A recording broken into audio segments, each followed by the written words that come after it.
morning, everyone. My name is Mohammed Ogaily. I'm VP of Product at Anghami, and I'm here to tell you our story and to give you some tips on what helped us make it there. So 10 years ago, when we started, our dream was just to give everyone access to music everywhere across the MENA region. Today, we're leading the music industry in MENA, and just recently, as you just heard, we became the first Arab tech company to launch on Nasdaq in New York. We currently have 70 million registered users, more than 18 million active users spread around all the region between GCC, North Africa, Lebanon, and even elsewhere in the world. And this journey included many firsts, if you want. In 2012, we were the first legal music platform in the MENA region before any other platform existed in the region. In 2013, we were the first to launch with telco operators and do mobile payment with telco operators when payment online was extremely hard. And today we have more than 30 telco operators integrated with us. 2015, we introduced music videos. We were the first to introduce music videos. We were the first to introduce social features like chats and stories and live radio. More on that later on. 2018, we hit 30 million users. It was the first in the region. And finally, just a few months ago in 2022, we hit the first Arab tech company on Nasdaq. So it was a very steady and challenging path in growth to reach these points. Of course, there's a lot still to do. So I'm not here just to brag about what we've done. I don't think you're here to listen to that.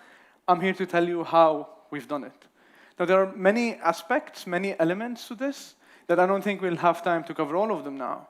Between the product and everything you need to do in your own product to actually get users to engage and grow from there, or the partnerships and the telco operators and all the partners in the region that help you grow, or the content or all the licenses we got from all the different music labels in MENA and international music labels, convincing them to actually work with that small company based in Beirut, or the team we were able to build across the years between the 5 different countries we have offices in, all that building of skills and knowledge in an area where we didn't have lots of people that already had all that accumulated knowledge in the music industry.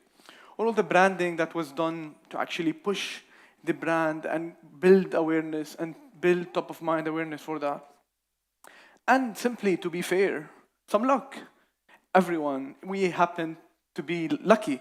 And luck is part of many different journeys of many successful companies.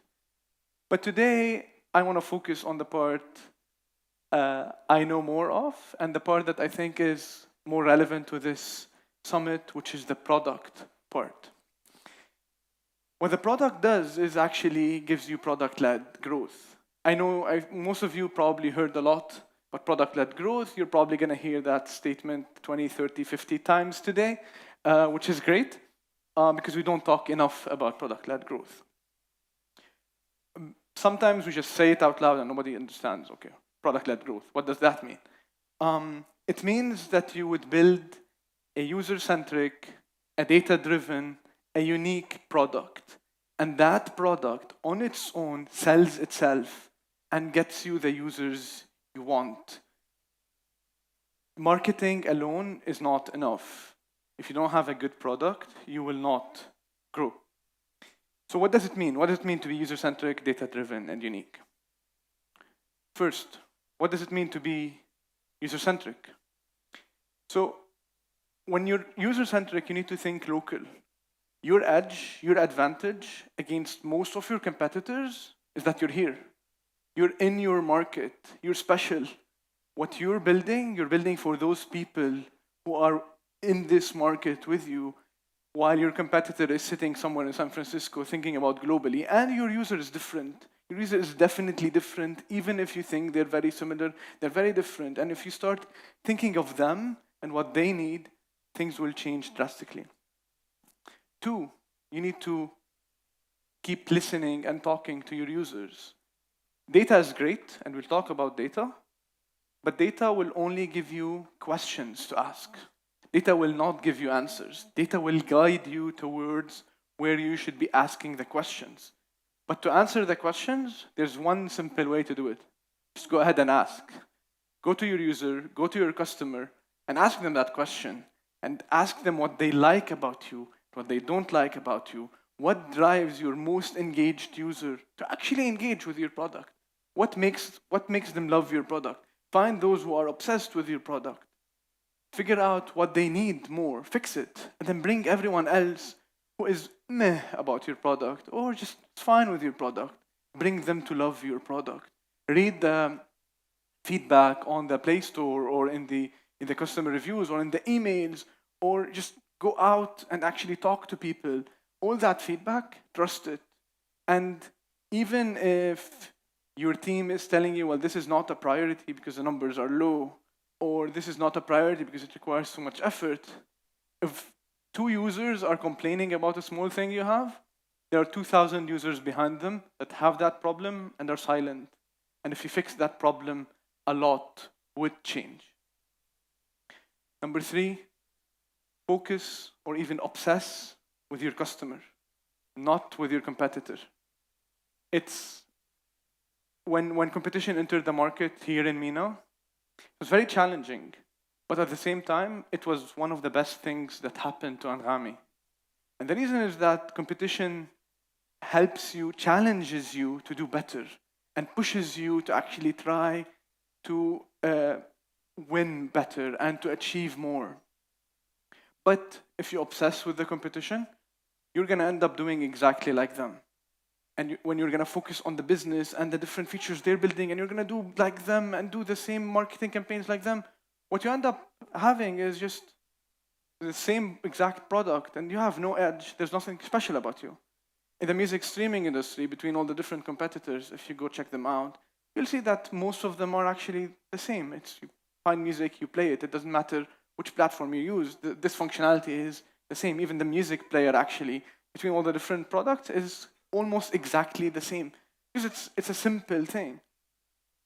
But if you obsess with those competitors, you have nothing special, and your users will not come to you. Instead, obsess about the user you have. Obsess about their needs.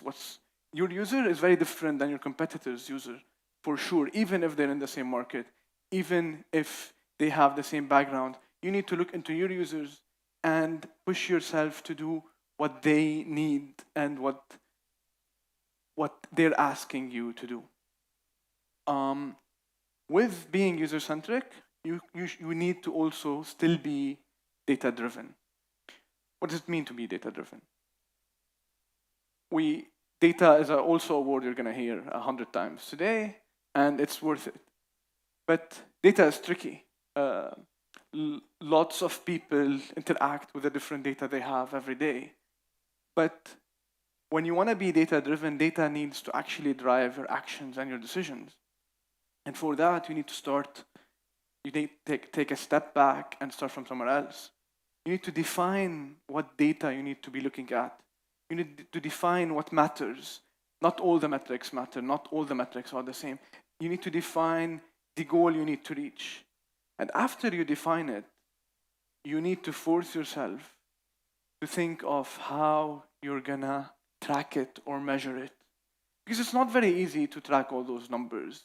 If you're gonna need 3 data scientists and engineer to get you how many users you have, you're screwed. You won't get anywhere. You need to automate stuff.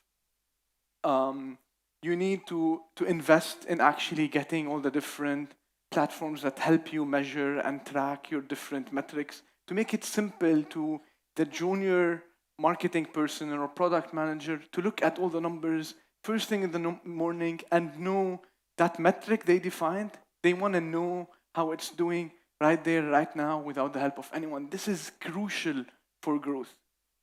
After you track it, you get to the fun part. Impact it. Keep doing and doing and doing and doing until you see that metric moving.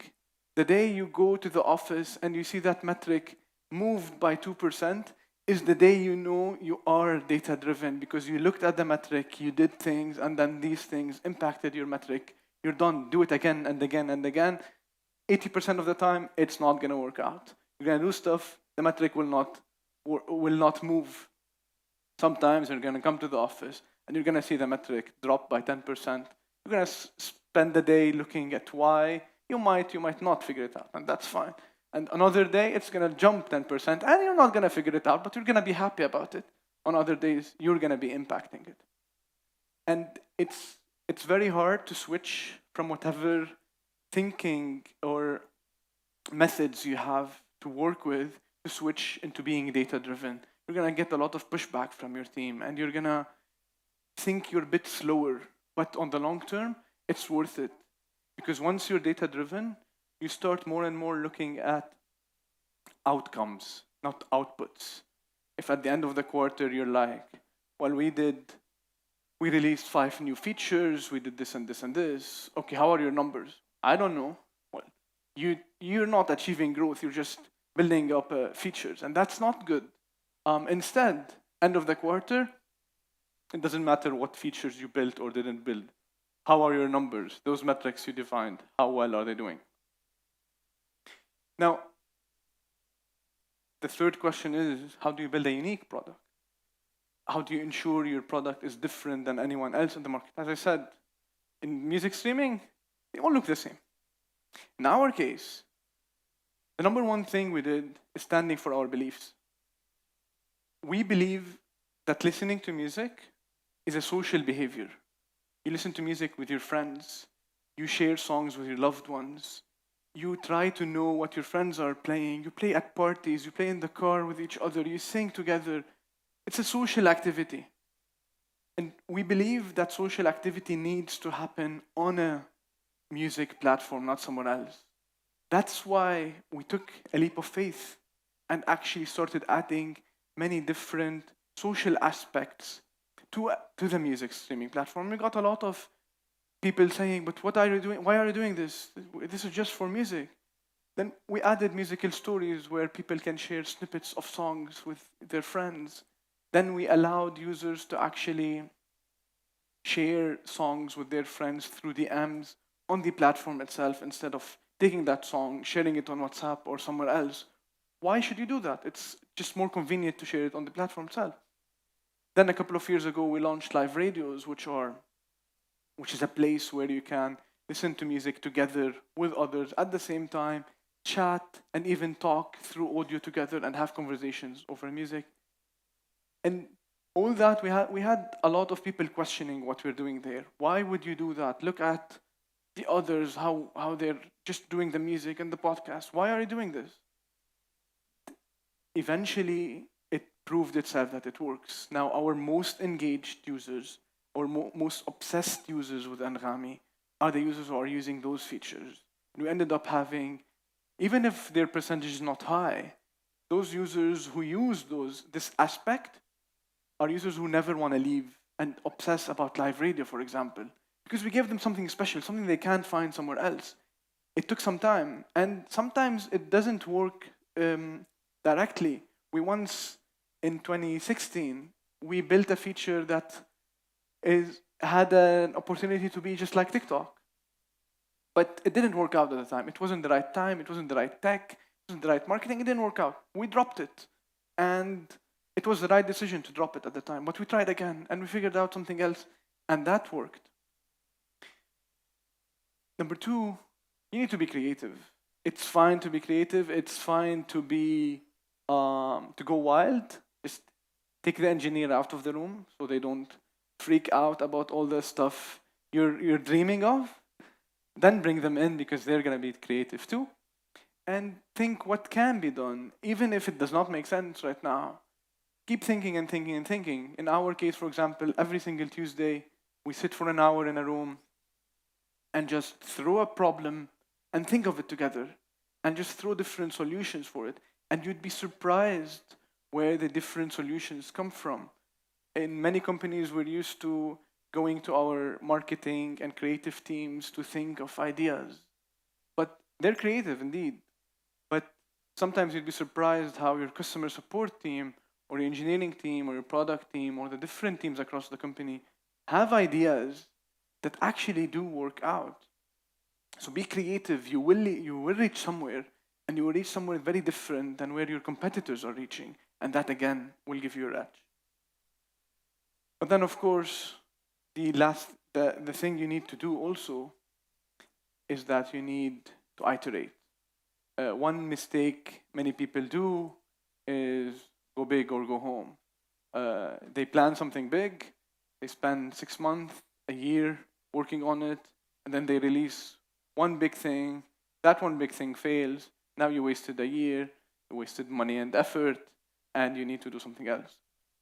Instead, after being creative and building your dreams and putting all those goals, chunk it into pieces until they're small enough for you to actually get some results. But with iteration, there's one very important and crucial thing.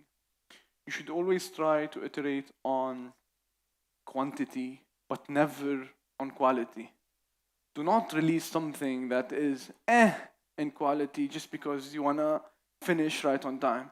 Your early adopters are going to hate that product and are going to drop out. And if they hate it, good luck convincing them that it's better now. We had that problem. Our search a few years ago was horrible because we iterated on the quality and we just used a third party, did simple stuff, and the quality of the search was not good. Our users back then used to search, not find the stuff they want, and Anghami is bad at search. They leave. We invested a lot and a lot and a lot in search, and search now is really good. But good luck convincing that guy that they should come back and give you another chance to try your search. Extremely harder. So always try to find ways to keep the quality high, but the quantity of the stuff you release and the number of features you have there and the number of detailed nitpicking you have is limited, but always end up with a high quality, limited iteration at a time, and that will get you to places. At Anghami, we've built a lot of different features, a lot of different products, and it's insane. And with time, you realize that there is no recipe for success. It's different per industry, per company, per everything. But when you step back and look at it, you see a lot of learnings that apply to many other industries. I think today we're going to be seeing people from very different industries between telcos and e-commerce and music and everything else. And you're going to realize that it's the same learnings that apply from here to there. It's the same thing. You just need to take it and see how is it in your case, and you'll get somewhere. And that's it. Thank you.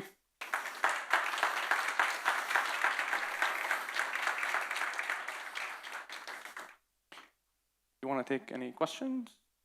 Or yeah, sure. We still have some time. Go ahead. Yeah. Yeah. For end users? Yeah. So personalization is a very important thing when you're being user-centric. What we do is that we invested in building our own internal machine learning team and engineering teams. And with that, we started bit by bit building different algorithms that give each user a unique set of songs, and unique set of podcasts, and a unique set of everything that actually gives them what they need. Now, personalization is a big word, and sometimes you don't really need it in all the industries. That's why I did not well into it a lot. But in some industries, you absolutely need it. In our case, personalization is one of the key reasons why someone would not switch from Anghami to somewhere else, because they know that we learned a lot about them. And they don't want to go somewhere else and lose all those learnings and start again. And with personalization, you need to be very careful in telling the user why you're showing this thing. Because if you tell them it's personalized, you're setting the bar too high. If you give them something that is not really up to the standard of their standard, they're gonna not like it. And there's no right answer. Whatever you do in personalization, you're gonna think it's going to work out for everyone. Well, no, it's not going to work out for everyone. Someone is going to come and say, well, no, that does not fit me. And that's fine. But you need to always, again, iterate on that. And you will end up in a place where part of your product is personalized and giving you that special edge there. Sure.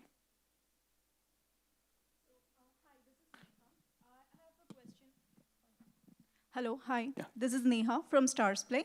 So I just wanted to ask, like, there was a time when people were illegally downloading the music, and for sure it was available. So how did you make that shift, the mindset change that you are actually paying for it, and in a legal way you are able to, listen to the music? Yeah. So when we started, our only competitor was piracy, was those sites where people were just downloading songs from there. And I think most of the people in the room have done that before. I've done that before. But what we built with Usercentric was extremely hard, is how convenient it is to actually use a streaming platform versus downloading songs. You go to a site that changes every few months, and then you download the MP3 and plug in iTunes, and good luck getting iTunes to work. Why do you want to do that? Instead, just open that app, press play, and you got that song playing. So that convenience is what helped us push users from there to here. But then you got to okay, why should I be paying for something that is virtual, that is not something I can own? Remember, people were owning the CDs at home. It was very hard, especially that payment methods did not exist. That's why we went with the telco operators and started integrating with them. And slowly we started building the value of our paid subscription of Anghami Plus. And the number of subscribers we had was very small at the beginning. People were going for the free experience. But slowly, and I'm not going to give all the credit to us, because we exist, and because people like Stars Play exist, and people like Netflix, and people like all the other subscription-based platforms, we all built education in the market together to actually get everyone, build awareness, and get everyone to adopt subscriptions online, which helped everyone. All of us just helped each other on this.